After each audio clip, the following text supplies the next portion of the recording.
Welcome to the Advanced Hymn Playing webinar. My name is Cherie Thompson and I will be the presenter this evening. This session deals with refining our skills and musical sensitivities in order to accompany a congregation with creative hymn playing techniques and an awareness of textual and musical phrases. Today's lecture will delve into advanced techniques for hymn playing. For those in need of a refresher on fundamental hymn playing techniques, I recommend revisiting legato playing technique, handling of repeated notes, and basics of registration. You can access relative information in the method books and videos provided at cherieThompson.org/basics-of-hymn-playing. For a list of resources that I refer to during the lecture, please visit cherieThompson.org/advanced-hymn-playing.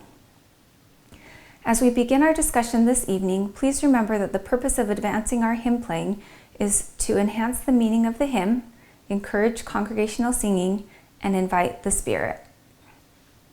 Parley Belknap said, "Good hymn playing is more than accurately playing the music through for each verse. It is an art. The organist should look upon this responsibility as a musical and spiritual challenge, taking the printed page and making it live in the hearts and minds of the members of the congregation." Additionally, the First Presidency in the preface to the 1985 hymnal states, "Inspirational music is an essential part of our church meetings. The hymns invite the Spirit of the Lord, create a feeling of reverence, unify us as members, and provide a way for us to offer praises to the Lord. Some of the greatest sermons are preached by the singing of hymns. Hymns move us to repentance and good works, build testimony and faith, comfort the weary, console the mourning, and inspire us to endure to the end." The topics that we will be covering in this lecture include tempo considerations, registration, rearranging voices, and alternate harmonizations. Tempo guidelines. There is rarely one correct tempo for a given hymn and several aspects to consider. One of the best ways to determine tempo is to sing the phrases of the hymn with proper breathing. Remember, singing too fast or too slow can detract from the meaning of the spirit of the hymn. The following guidelines on tempo in hymn playing are from Hymn Studies for Organists by Parley Belknap on page 190. Hymn text. Study each verse for its overall mood and feeling. Phrase length. Set a tempo that allows for a phrase to be sung comfortably in one breath, if this can reasonably be done in the spirit of the hymn, and also artistically. Note values. Some hymns contain both long and short note values. Choose a tempo which will allow the shortest notes to be unhurried and the longest notes to be not too slow or lethargic. Harmonic changes. If a change of harmony occurs on most beats, play the hymn more slowly than one with less frequent harmonic changes. Age of the congregation. Youth tend to like to sing faster. Size of the congregation. The larger the congregation, the more difficult to sing at a rapid tempo. For example, you may choose to play the hymns for a stake conference at a slightly slower tempo than the same hymns for a ward service. Acoustic. For clarity, play slower and with more articulation than in buildings with more reverberation. Congregations' singing traditions and abilities. If changes are desired from that which has been traditionally done, make them gradually. The purpose is to inspire worshipful singing and not impose personal taste. Ideally, the organist and conductor should rehearse together, discussing the previously mentioned guidelines, and then determine a tempo. Once a tempo is decided upon, make sure to preserve the tempo throughout the hymn. Make sure to confidently set a tempo and lead the congregation with this tempo. One thing I have found to be helpful to help the congregation maintain tempo is to more strictly observe treatment of repeated notes on the first verse or for several verses of the hymn. This makes it more likely for the congregation to stay with the tempo. A more modified treatment of repeated notes on the final verse can give variety to the hymn and allow for a slightly broadened tempo on the last verse, assuming all previous verses maintained original tempo. For example, in Hymn Studies for Organists by Parley Belknap, on many hymns he presents a strict version of the repeated notes on the hymn and also a modified version. I will play hymn number 3, Now Let Us Rejoice. The first verse will mostly be following the strict version, and the second verse will be a modified version of the repeated notes.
Registration guidelines.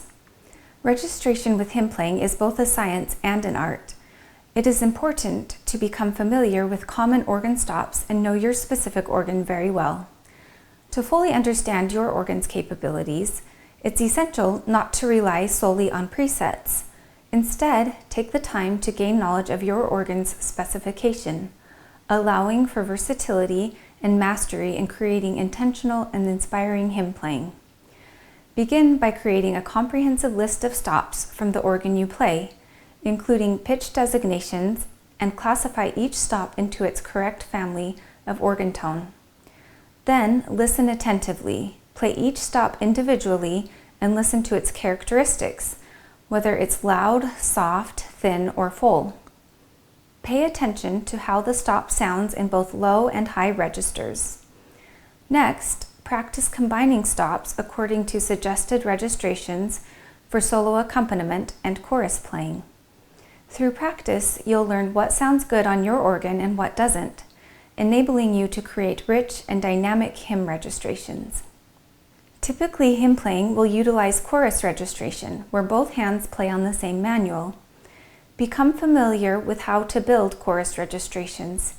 Here are a few guidelines to keep in mind as you select hymn registration. In order to maintain balance between manuals and pedals, use equivalent stops on both registers. For example, matching an 8-foot principal in the manual with a 16-foot principal in the pedal. An 8-foot flute in the manual with a 16 flute in the pedal, and a 4-foot principal in the manual with an 8-foot principal in the pedal. Do not use 16-foot manual stops or 16-foot manual couplers, as this may create a muddy sound. Additionally, for congregational hymn singing, celestes and tremulants should not be used, as both make it harder for the congregation to find their pitch. Also, avoid using more than one 2-foot stop on any given manual or division. During hymn singing, I typically leave the expression pedals open to create variety in volume and color through registration changes. Do not use the crescendo pedal in hymn playing, as it may lead to abrupt changes in volume and tone that could disrupt the flow of the hymn. Variety and emphasis can be achieved through thoughtful changes of registration between verses, and/or between verse and chorus, or to highlight specific text within the hymn. The choice of registration should be guided by the hymn text itself and style of the hymn. Registration resources. I have a few resources on my website that may be particularly helpful to you in selecting hymn registration. Ideally, you will come to know how to select and register hymns on your own. However, it can be helpful to have specific suggestions as you are becoming more familiar with this process. The first resource I have under registration is the Full Organ app. This is an app that can be downloaded on your mobile device. Then you select an organ brand and model. The app contains most common models found in our ward buildings and see specific suggestions on how to register different types of hymns for that specific organ. The second resource under hymn playing is a PDF on how to build graduated chorus registrations. The third resource is a PDF with common organ stop names, categorized in families of organ tone. Registration changes. One tip that will help you make smooth registration changes is to hold the last chord of a verse in one hand so the other hand can press a piston or change a stop. Then release the chord, quickly make the change, and begin playing the next verse. I will demonstrate how to do this with the hymn, Israel, Israel, God is Calling. On the last chord, I will take the tenor, alto, and soprano voices in my right hand, which will free up my left hand to make a piston change between verses.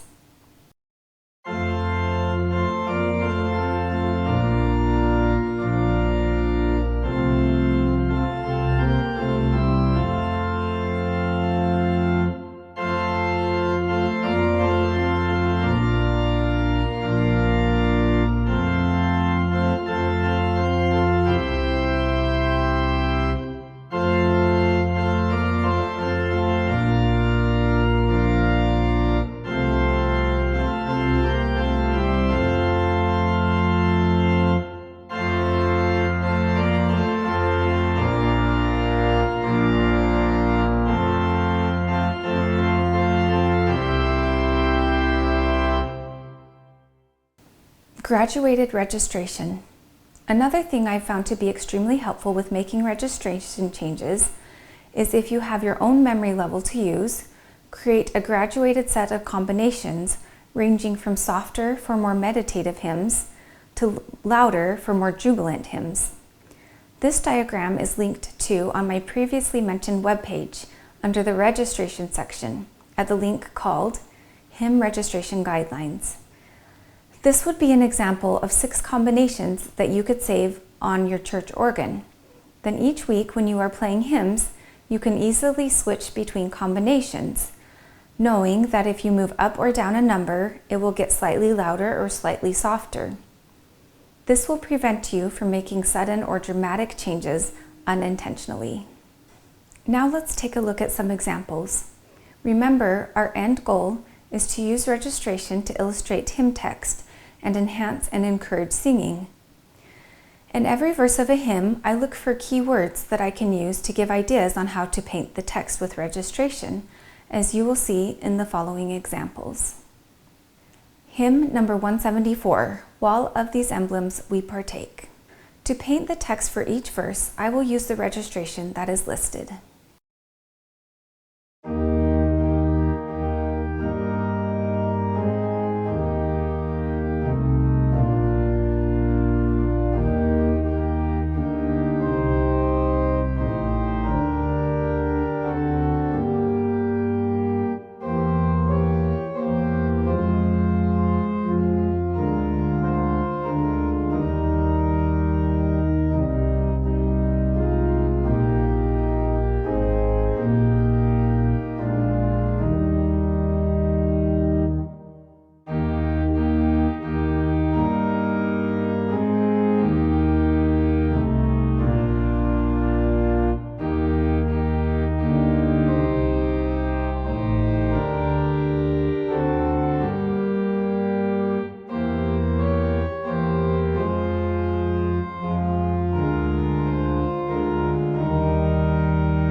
I will now play hymn number 196, Jesus Once of Humble Birth. In this example, listen to how I change registration between phrases in the same verse. I do so tastefully and only to enhance the meaning of the text. Follow along with the text as I play.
Now I will demonstrate hymn registration for a more jubilant hymn. Hymn number 60, Battle Hymn of the Republic. Please follow along with the text and registration suggestions for each verse.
rearranging voices. One way to create variety in hymn playing is through rearranging parts. These approaches allow the congregation to still sing four-part harmony. I'll discuss these methods in order from easiest to most difficult. Manual only. All four parts on one manual with no pedal and no 16-foot stops. The occasional use of this technique provides relief from the constant use of 16-foot tones in the pedal. Tenor solo. The tenor is played on a separate manual as a solo with the left hand. The soprano and alto are played with the right hand on a separate manual, and the bass is played with the pedals. This is most successfully done when choosing a hymn with an interesting tenor line. Also, it tends to work best on an internal verse, such as verse 2 or 3. Soprano solo. The soprano is played on a separate manual as a solo with the right hand. The alto and tenor voices are played with the left hand, and the bass is played with the pedals. This can be helpful if the hymn is unfamiliar or relatively unknown. Alto up 1 octave. The alto is played 1 octave higher, which is above the soprano part. Both are played with the right hand. This produces an interesting descant. The tenor is played with the left hand, and all three parts are played on the same manual. The bass is played in the pedal. Soprano and tenor switch. The soprano is transferred to the tenor range, down 1 octave, and played with the left hand on a separate manual as a solo. The tenor part is placed 1 octave higher, which puts it higher than the alto part. Alto and tenor are played on another manual with the right hand. The bass is played with the pedals. This produces an effect similar to an alternate harmonization, however, still allows for singing a four-part harmony. Remember to use these methods to inspire congregational singing and clarify the meaning of the hymn, not to call attention to the organist's playing. Manuals only. This technique can be applied to various parts of a hymn, such as reflective verses, internal verses, or introductions. It involves playing with both hands on one manual without using the pedal. Mastery of legato fingering techniques is necessary to achieve independence of line. The result is a somewhat lighter, suspended effect in the music.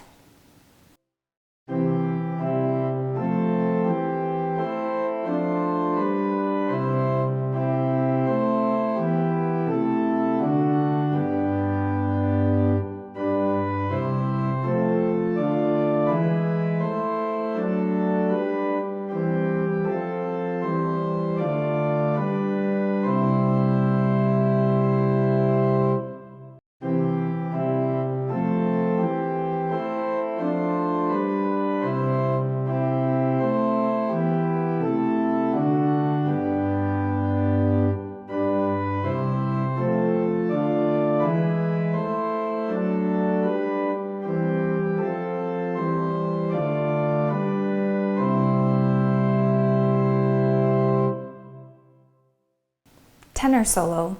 This technique proves effective when the tenor line of the hymn is melodically interesting. It can be employed for either the entirety or portion of a verse, but it is especially impactful on internal verses, such as the second or third verse, after the congregation has familiarized themselves with the hymn. With this technique, the congregation can choose to sing either in unison or in parts.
My next tenor solo example is of hymn number 81, Press Forward, Saints.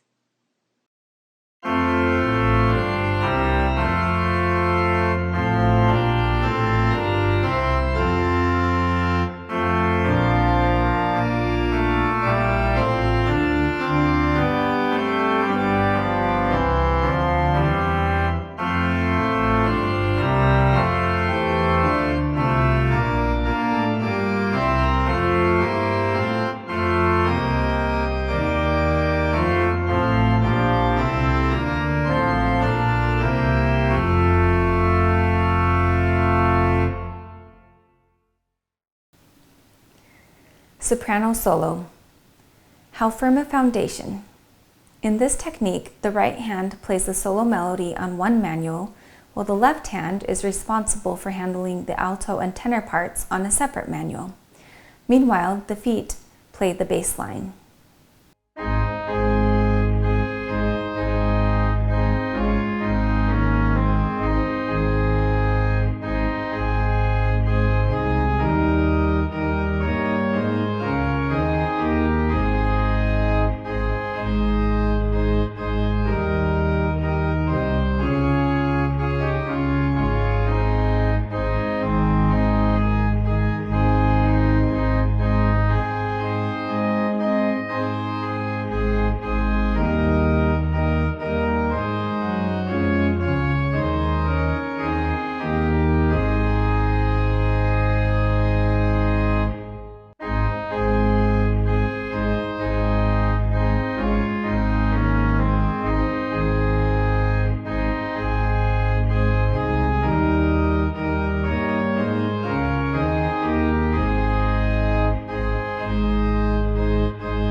Soprano solo, High on the Mountain Top. Creative introduction. For this example, I will be demonstrating a soprano solo for a creative introduction on hymn number 5, High on the Mountain Top.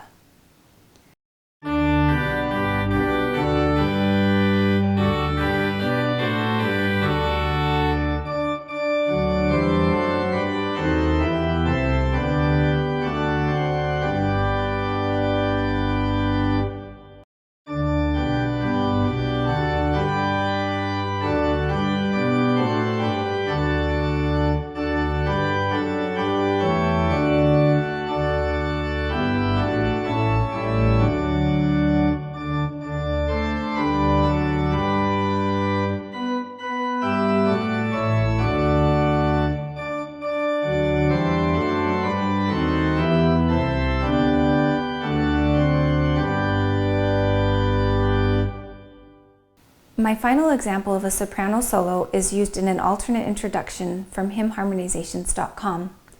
The first line is played with the soprano voice on a solo 8-foot trumpet, and the final phrase is played with all 4 hands on the grate with full chorus registration.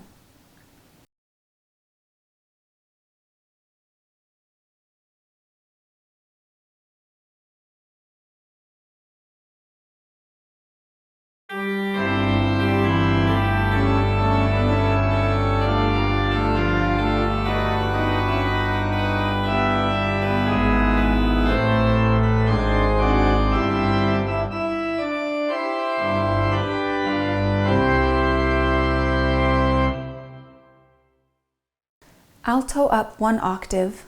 I will demonstrate this technique on hymn 98, I Need Thee Every Hour. The first 3 lines I play as written and move the alto up 1 octave at the end of the verse.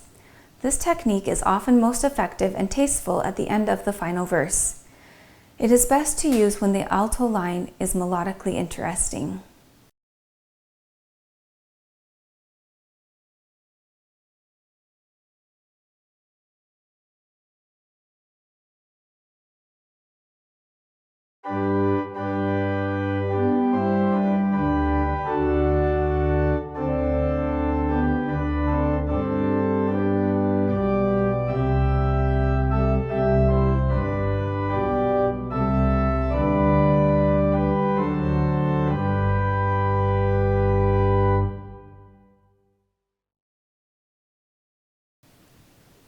Alto up 1 octave, Abide with Me. The book Hymn Studies for Organists writes out an example of this technique.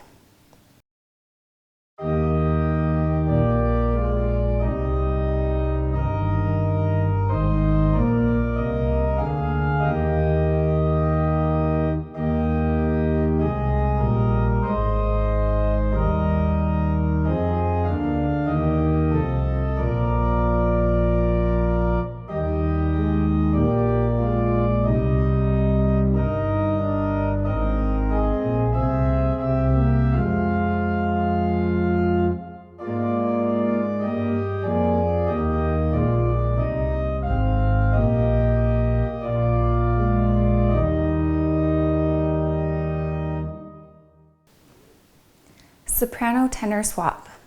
Abide with Me. This technique is particularly effective when the tenor line of the hymn possesses melodic interest. It can be utilized either throughout the entire verse or selectively for specific sections. The congregation can sing either in unison or in harmony.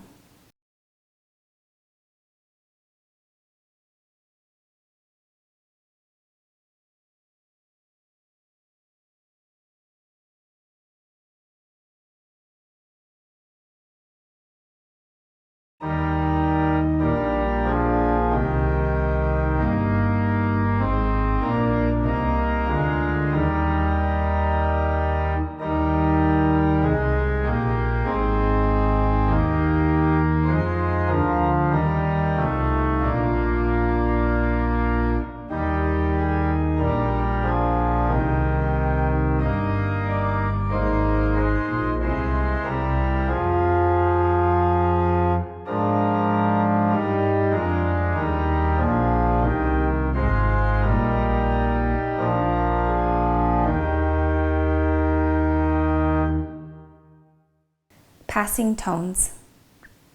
Additional methods for creating interest and variety in hymn playing include adding non-harmonic tones to the alto, tenor, or bass parts, such as passing tones, neighbor tones, and suspensions. Another option is to add a pedal tone in the bass on the tonic or dominant pitch. I will play the last 3 lines of the hymn, Praise to the Lord the Almighty. The passing tones are notated in red.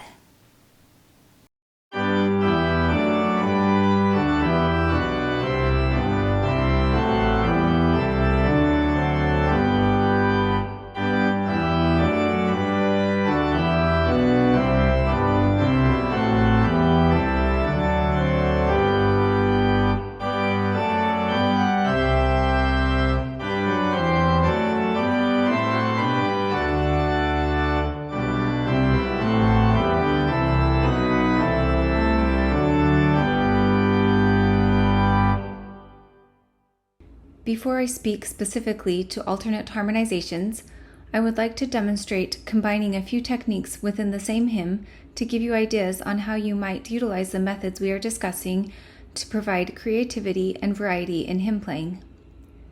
First, I will play hymn number 36, They the Builders of the Nation. In this example, I will play the first verse as written, with a jubilant registration consisting of 8-foot, 4-foot, 2-foot foundations, and a mixture. On the second verse, I will utilize the tenor solo technique. This hymn works very well with the tenor solo technique, as it has a melodically interesting tenor line. For the third verse, I will play an alternate harmonization from hymnharmonizations.com.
The next example will be hymn number 41, Let Zion in Her Beauty Rise.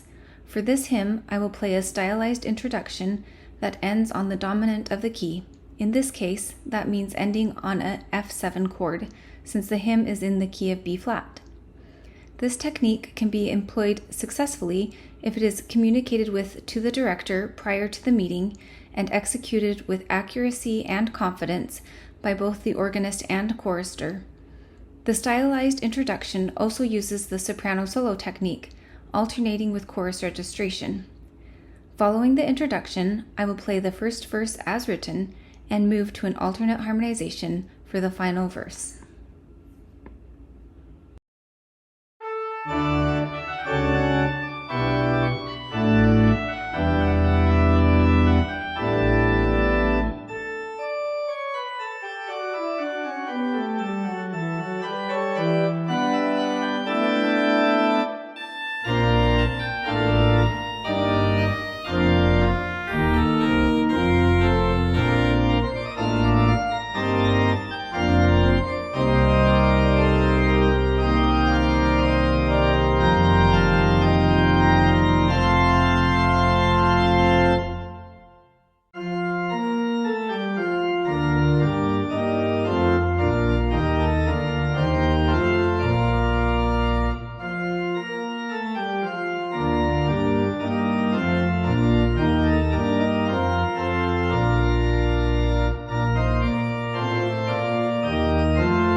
Alternate harmonizations.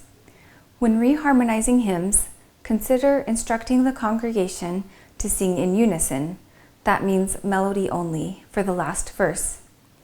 Additionally, choose harmonizations that are tastefully crafted, drawing attention to enhancing the spirit of the hymn rather than showcasing the organist's performance. Opt for harmonizations that preserve the melody line, as they are easier for the congregation to follow and less likely to be distracting during worship. For resources on finding alternate harmonizations, see my webpage at sherrythompson.org/advanced-hymn-playing. I will now demonstrate a few examples of alternate harmonizations from the resources mentioned. First, I will play an alternate harmonization found on hymnharmonizations.com of the hymn For All the Saints.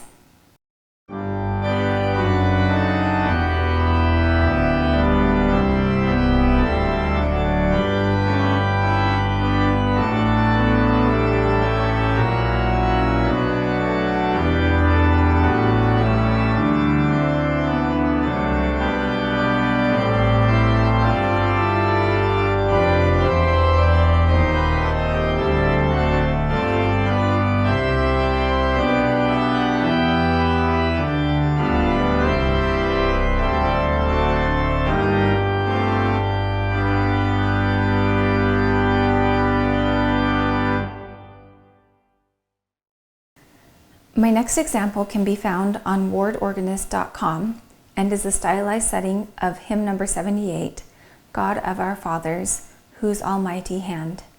It includes a stylized introduction. The first verse is then played as written, with chorus registration, and the fanfare is played on a trumpet on the swell. The second verse is played with the soprano solo, and the final verse is an alternate harmonization.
My final example is from Janet Linker's Last Verse for Christmas, hymn number 209, Hark the Herald Angels Sing.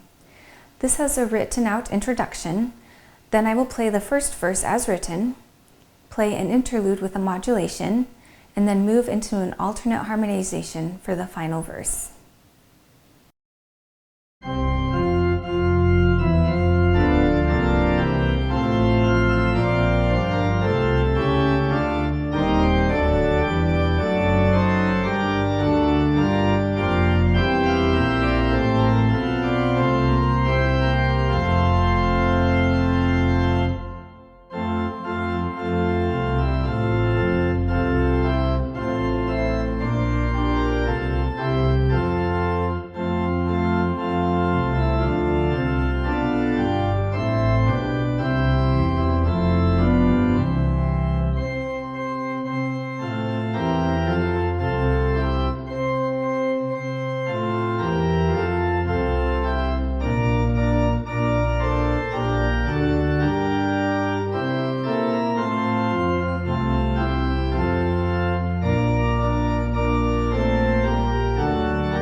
Thank you for attending this evening. I hope you have been inspired to try adding a few of the techniques we discussed tonight into your hymn playing in order to encourage congregational singing and invite the Spirit to the meeting.